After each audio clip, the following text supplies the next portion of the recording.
They're attacking that long-term relationship for these short-term political electoral goals. And as an international crisis group person, when we go to European parliaments and talk to European politicians about this, they always say, I agree with what you're saying, Mr. Pope, but I can't do anything about it, otherwise I won't get elected.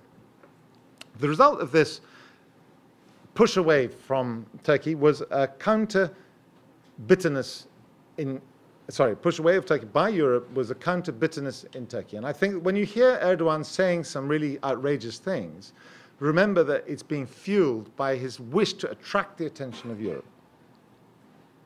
I would just point out that the Middle Eastern relationship is not the primary relationship on any count for Turkey. Half of Turkey's trade is with Europe, has been for decades and will be for decades. 90% of foreign investment of Turkey, i.e. the future of the Turkish economy, is coming from European Union states. If you look at a map of Turkey's, from Istanbul, which is an extraordinary regional hub of air routes, the Turkish national carrier has thick black connections with almost all of Europe. And if you look at where they're, the frequency of the flights, 4 flights a day to Zurich, 4 flights a day to Geneva, countless flights to Germany, I would say a couple of dozen flights to Germany, all kinds of cities. And that's not counting the charter flights. And then you look at where they're going in the Middle East. Yes, they're going to all the places you'd want to go to in the Middle East, but once or maybe twice a day, and not more than twice a day in the Arab world, but where they're going 4 times a day is Tel Aviv.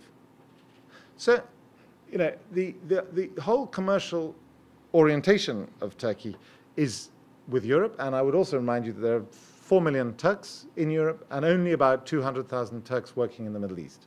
It's not comparable.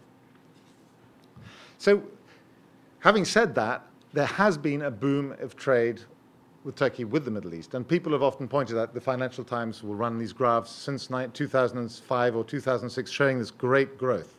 Okay, what they don't show is that from the late 1990s, when there was no oil money for the Middle East to spend, that's why the relationship went down to about 10% of Turkey's trade in the late 1990s, the Middle East. It's now up to about 19% in 2009. But it was 22% in 1988. The Middle East has always been about a quarter of Turkey's export market.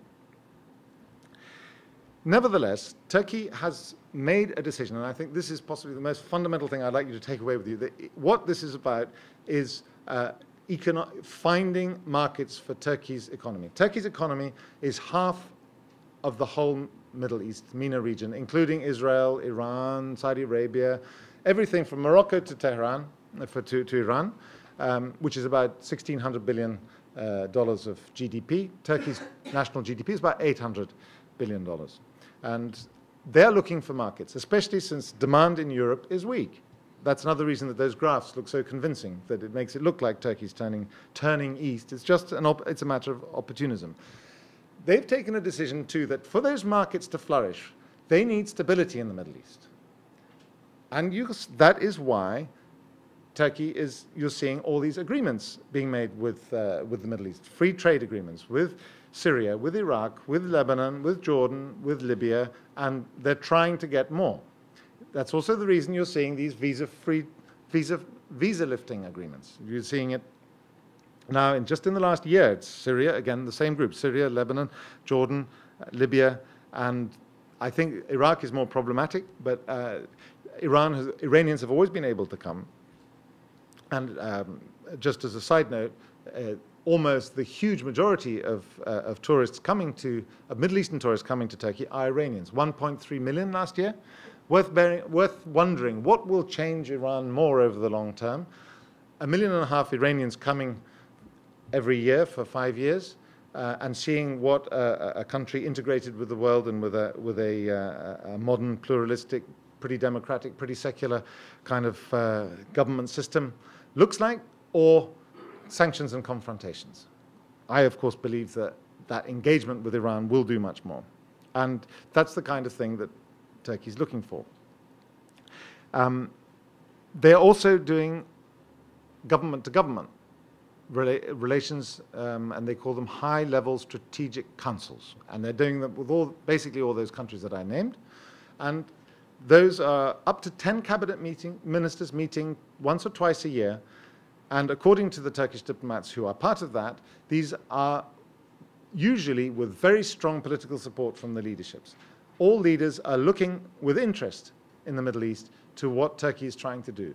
Ibrahim Kalin was here, I think 3 or 4 months ago, I remember, and he pointed out there that Turkey was explicitly trying to copy what the EU did in its early days, which is conflict resolution through prosperity and stability, or first stability and then prosperity, which is, of course, what is most lacking in the Middle East. Why the Middle East cannot see beyond the end of its nose is because it doesn't know what's happening beyond the next week. And Turkey is trying to create a situation where they have spent 90 years creating a pretty stable, pretty well-run place, and they would like to extend that for their own best interests, security and economics. Perhaps the weaker point of what they're trying to do so far, and remember this is early days, is that they're not making these bilateral relationships multilateral. It's very difficult, obviously, in the Middle East to get Syria and Iraq to agree on anything, especially with Turkey or Iran. This is still a dream. There is no EU 6 or EU 15 working as well as that does, of course. But that doesn't mean to say they're doing nothing. They missed their first chance to get the Secretary Generalship of the Organization of Islamic Conference in 2000, but they did get it by free election, I think, in 2002. And that is quite symbolic. It's the first free election of a Secretary General. He also came here, didn't he, Ekmelettin İhsanoğlu?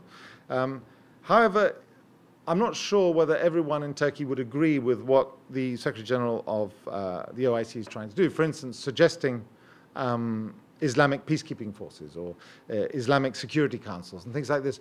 I'm not sure that that's particularly useful or particularly what the Turkish Foreign Ministry wants, but it's out there. But what does Turkey actually use the OIC for? Is to try and get support for its national interest, things like the Turkish Republic of Northern Cyprus, which is hardly an Islamist bloc issue.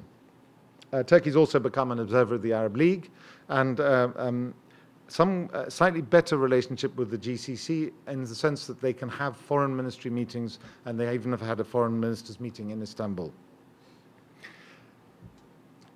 These multilateral platforms, I think, are not the strongest part of what Turkey's doing, but still more interesting than bilateral confrontation.